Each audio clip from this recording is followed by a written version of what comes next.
आज का बयान है विधायक जी का, यहाँ पे जो वर्तमान विधायक हैं जगदीशपुर का, उनका कहना है कि सिर्फ जो यहाँ पर नेता हैं हवाबाजी करते हैं, मैं हवाबाजी करने वाला नहीं हूँ। तो ये हवाबाजी है।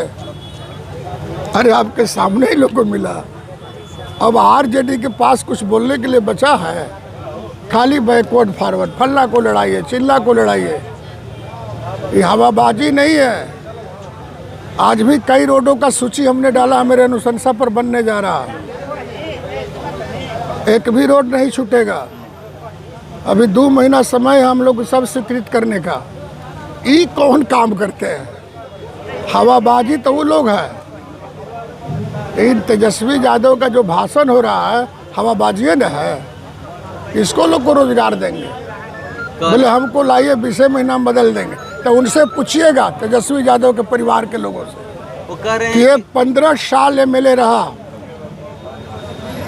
नीतीश जी के गठबंधन में मंत्री भी रहा, लेकिन अब के अपने विधानसभा क्षेत्र में नदी में पुलिया बनाया, चचरा पर लोग जाते थे। मैं धन्यवाद देना चाहता हूं नीतीश जुमा जी को कि राघोपुर जाने के लिए रास्ता नहीं था और उन्होंने 4 लेन बना दिया। नदी में 4 लेन बन गए। इस सपना में कोई नहीं सोचा था। तो उनसे पूछिए कि हम लोग भाषण देते हैं कि वो भाषण देते हैं। उनका बयान हमने पढ़ा कि खाली सायरन बजा के चलते हैं। तो सायरन हमको ऐसे नहीं मिला है, हमारा प्रोटोकॉल है। हम बिना प्रोटोकॉल से नहीं घूमते हैं। हमने SC ST विधानसभा में कमेटी है, हम उसका चेयरमैन है, और वैसे ही लोग से मेरा खतरा है। आप नहीं जानते ये लोग क्या काम करते हैं। थाने रजक को मरवाइए तो फल्ला को मरवाइए, ढिल्ला को मरवाइए, और हम लोग सब समर्थक गरीब आदमी है। धोबी को रहने का अधिकार नहीं है। इस धरती पर चमटोली के लोगों को रहने का अधिकार नहीं है, मुसहटोली का रहने का अधिकार नहीं है। तो हम लोगों ने आज अधिकार दे दिया फुल फ्लेज। जमीन तुम्हारा है और घर भी तुम्हारा बनेगा। ये भी कह रहे हैं कि कुशवाहा के नेता आप नहीं है, उपेंद्र कुशवाहा। अब जे हो, इसमें कौन लड़ाई है? उपेंद्र जी बड़े भाई, हम छोटे भाई है, इसमें कहाँ लड़ाई है? टिकट के लेकर भी बात किए हैं, कह रहे हैं जगदीशपुर लोजपा को जा रहा है। अब किसको जा रहा है? किसको जा रहा है वो जाने, उसका गारंटी है ना। ये भी इटावा की घटना का जिक्र तेजस्वी यादव यहाँ पर मन से किए हैं कि क्या जो पिछड़े हैं वो कथावाचक नहीं बन सकते हैं, क्या वो सुनने वाले हैं? और कुछ घटना के बारे में नहीं बताए। इटावा में और कुछ घटना घटी है वो नहीं बताए। उनसे पूछ लीजिएगा और कौन कौन घटना घटा। अखिलेश जी के हुकूमत में क्या होता था आपको पता है?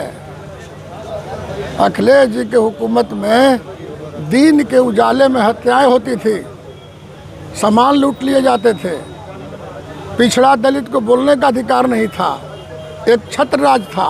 जिस ढंग से यहाँ एक छत्र राज था 2005 के पहले, फिर वहाँ भी यही राज था। अभी लोग गाना गावे, जो मन करे सो बोले।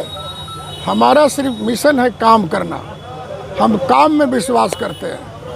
हमारा बतिया को जवाब कहाँ दिया? पर जाति की बात बिहार में होने लगी है, अब जाति की बात होने लगी है। आरजेडी की प्रवक्ता सारिका पासवान, परमेश्वर मुखिया। अच्छा, सारिका पासवान जो बोल रही है, कहिया हत्या हुआ? 2012 में। 2012 के बाद आज बोलने की क्या जरूरत है? 2012 के पहले आपको बोलने की क्या मतलब है? ये तो उस्काया जा रहा है किसी तरह से बिहार में बैकवर्ड फॉरवर्ड की हवा बह जाए। तो वो बिहार इतना दिल के कमज़ोर नहीं है, दलित कमज़ोर नहीं है। लड़ाने की बात भूमिहार और दलित को लड़ाना चाहते हैं। मतलब आरजेडी लड़ा रही है। हाँ, अरे यहाँ भी तो लड़ाना चाहता था ना। कौन गड़ानी के बगल में जहाँ लोग लहरपा में।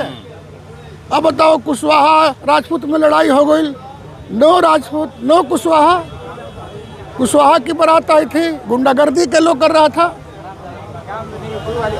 मैं तो बधाई देना चाहता हूँ उस राजपूत परिवार के लोगों ने।